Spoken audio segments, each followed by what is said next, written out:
everybody, welcome back to my channel. I know it has been a very long time. My apologies. I know I said over Christmas break that I would get a little better at posting videos, but of course still stuff came up. Yeah, I'm just going to run through. Everybody was requesting a coastal scents video after I think it was in my favorites where I said I really liked them. So everybody was requesting that. There is obviously some change. I have brush holders and my vanity is all nice, and then above me I have pictures, which I actually put the pictures up so that you can see them in the background of my video, and as you can see that you cannot see them, so I'm going to get something to put on the wall here. And I'm actually just redoing my room. Those of you who remember a long time ago, the curtains used to be purple. Well, now they're black, and I'm redoing my room. It's going to be black, white, gray, and silver. So yeah, enough rambling, and let me just hop right in. So I'm gonna start with the darker colors. The bottom row, I took them out of my Z palette just so they'll be easier for me to get out, but it's the bottom row here. A Z palette size holds 28 eyeshadows, and these are Coastal Scents eyeshadows, which are the same size as MAC eyeshadows, Makeup Geek eyeshadows, and MORPHE eyeshadows. So I just want to hop right in. Mind you, not all of these are Coastal Scents, but I'll tell you which ones aren't. So one of the first dark shades I want to talk about is Timeless Taupe, and it's this right here. I'm not going to be talking too much about these simply because I just don't want this to be a video that's 1,000 minutes long. So this is Timeless Taupe. The next one I want to show you is Wild Raisin. These are so comparable to Makeup Geek shadows, Makeup and MAC shadows. Look at that swatch right there, and this is one streak. Look at that, one streak, so pigmented.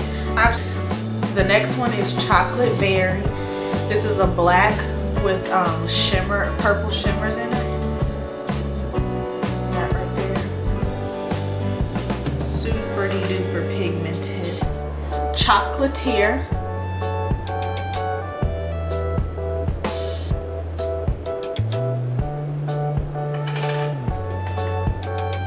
Sorry I'm not really talking. It's been so long since I filmed a video. I don't really know what to say. Deep Roast. And this is like a brown.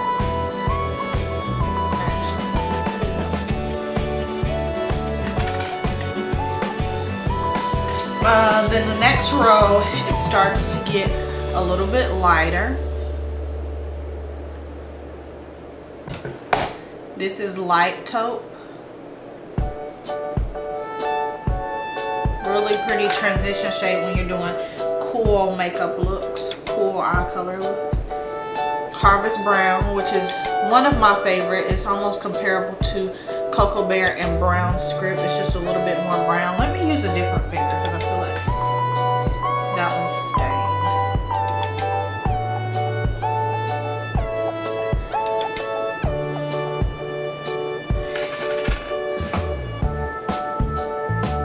This one's Barista.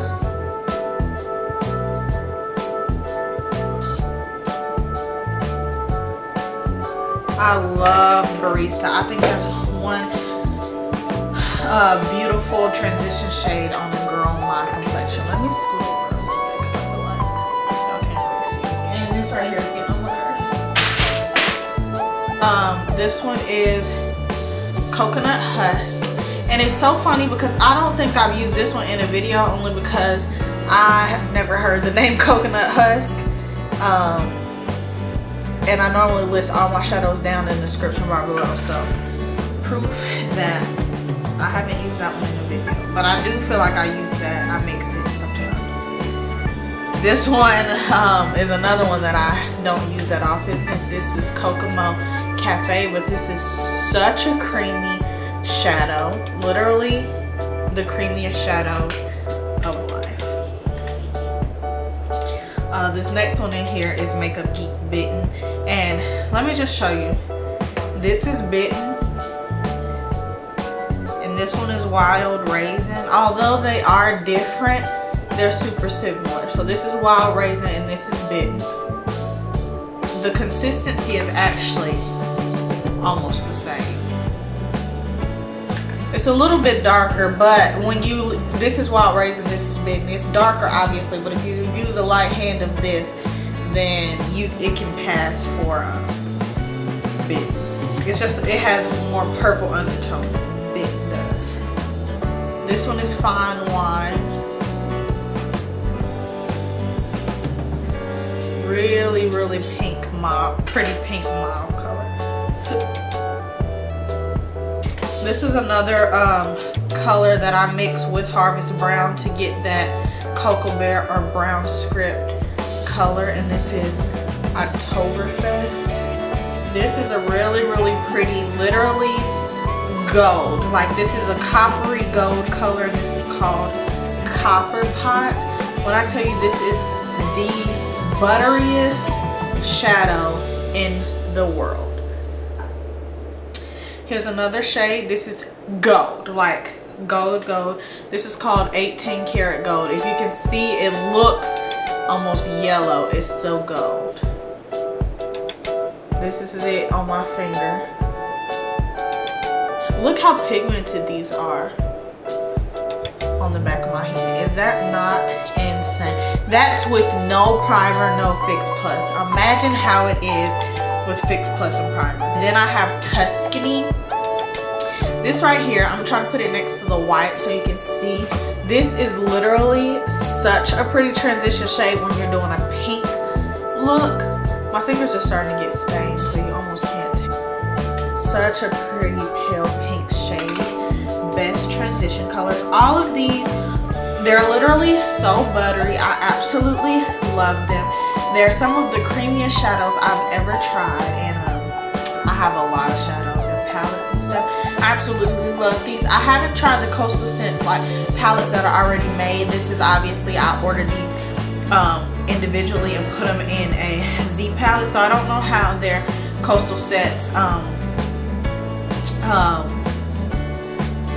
pre-made palettes are, but the individual eyeshadows are amazing. Now this is super close to Tuscany, but it's bronze pink. This one right here is a pretty pale pink, and this is pale nude. This is what I use like if I'm doing a pink color, a pretty sweet romantic eye look. I put that all over the lid.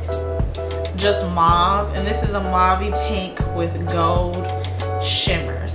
But when you put it on your finger, it doesn't really, the shimmers don't really come out. And sometimes my camera doesn't pick them up as good as they are. That was kind of pigmented, but you have to understand that I am a darker skinned girl, and sometimes stuff doesn't come out like as pigmented on me as it would on you if you were lighter. That one was creme brulee. This one is pumpkin pie. This is like a, I don't know, it'll be a beautiful transition shade if you're a lighter complexion. I use it as a brow bone highlight, or sorry, I don't mean to give you guys the bird. I use it as a transition, not a transition shade. I can't use it as a transition shade, but I use it as like a brow bone highlight or a lid color.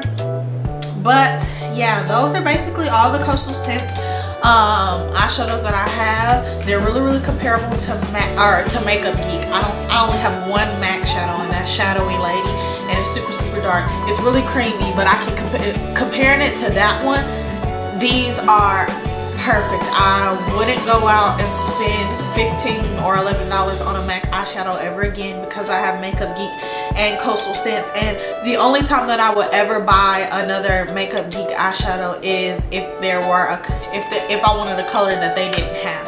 This is a neutral palette that I created myself, and I didn't realize when I was buying it that majority of the shades are cooler shades or pinky shades, so I definitely want to go back on there and get some warmer browns and tans and a little less taupe and a little more bronze shades and stuff like that. But I absolutely love this palette. Yeah, if you have any questions, make sure you comment down below. But yeah, I know it's been a long time since the last time I recorded. I know I was kind of like all over the place, but it has been a while. So yeah, I'm doing my setup. I plan on buying some candles and flowers to go behind me, a sign, and some more things. I'll also have swatches and stuff like that at the end. And until next time, I'll see you later. Bye.